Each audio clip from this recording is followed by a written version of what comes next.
नमस्कार मित्रों, जय माता संगटा।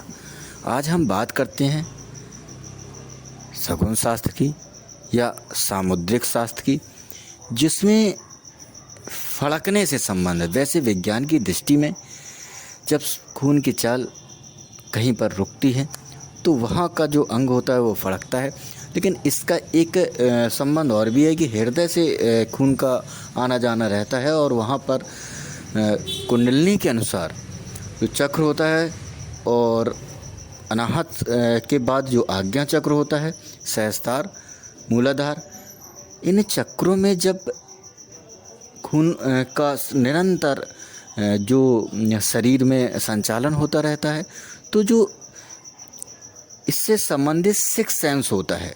सिक्स सेंस जो होता है उसमें ऐसा कहा जाता है कि आत्मा परमात्मा का अंश है और आत्मा में सर्वशक्ति विराजमान है, लेकिन जब वो शरीर में रहता है तो सोया रहता है। लेकिन कभी कभी सिक्स सेंस जागृत हो जाता है और जो खून के द्वारा जो फड़कन होती है उसी संबंधित आज हम ऐसे शरीर के इस ऐसे अंग की बात करेंगे जिसके फड़कने से, यदि वो पुरुष का फड़कता है या महिला का फड़कता है, तो षड्यंत्र की ज़बरदस्त संभावना होती है और षड्यंत्र यात्रा के दौरान होता है। तो हम बात करते हैं जो मनुष्य की भौं होती है, जिसे आईब्रो कहते हैं अंग्रेजी में। यदि भौं के निचले स्तर पर यदि भौं फड़कती है और बाएं हाथ की, अगर जो महिलाएं हैं, महिलाओं के दाईं तरफ की जो भौं है या आईब्रो फड़कती है और पुरुष के बाएं तरफ की भौं या आईब्रो फड़कती है, तो आप ये निश्चित तौर पर मान लीजिए कि कोई आपका शत्रु आपकी फील्डिंग लगा रहा है।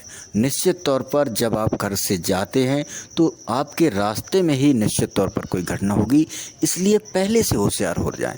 और जब भी ऐसी चीज़ें हों तो ये बात हमारे द्वारा अनुभव सिद्ध है, हमने इसका अनुभव किया है।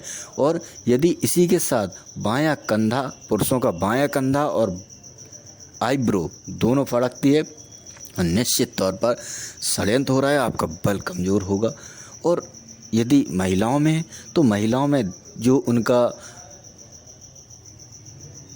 दायां अंग होता है, यदि वो इस तरह से फड़कता है तो महिलाओं के साथ ही ऐसा कि कोई उनका शत्रु है जो उनके साथ कोई घटना या दुर्घटना करने के लिए कोई षड्यंत्र कर रहा है, और वो है, ये आप मान लीजिए कि रास्ते में ही होगा, यात्रा के दौरान। इसलिए इस षड्यंत्र से बचने का भी एक उपाय है और अभी मेरी ज़िंदगी में बहुत शीघ्र समय में ऐसा हमने अनुभव किया है और लोगों के साथ भी अनुभव किया है। सामुद्रिक शास्त्र में इसका हमने बहुत पता लगाया, लेकिन इतना नहीं मालूम हो पाया, और ये हमारा अनुभव सिद्ध जो आप कह सकते हैं कि हमारे द्वारा अनुभव इसका किया गया है। तो इसका जो उपाय है कि यदि आपके जीवन में ऐसा होता है तो आप ये मान लीजिए कि निश्चित तौर पर कोई बड़ी घटना घटने वाली है, तो आप यदि आध्यात्म से संबंधित हैं और आध्यात्म से संबंधित नहीं भी हैं तो इस समस्या से बचने के लिए आप निश्चित तौर पर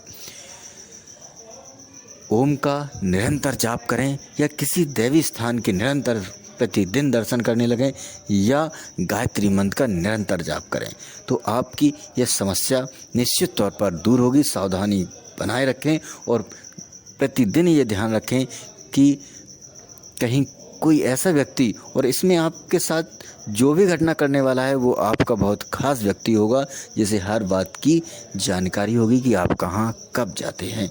इसलिए हो सके तो घर में ही रहिए और नहीं तो ये पूजा पाठ करते रहिए और आप इस समस्या से निश्चित तौर पर आप निकल जाएंगे। ये हमारा दावा है। आज के लिए बस इतना ही। धन्यवाद।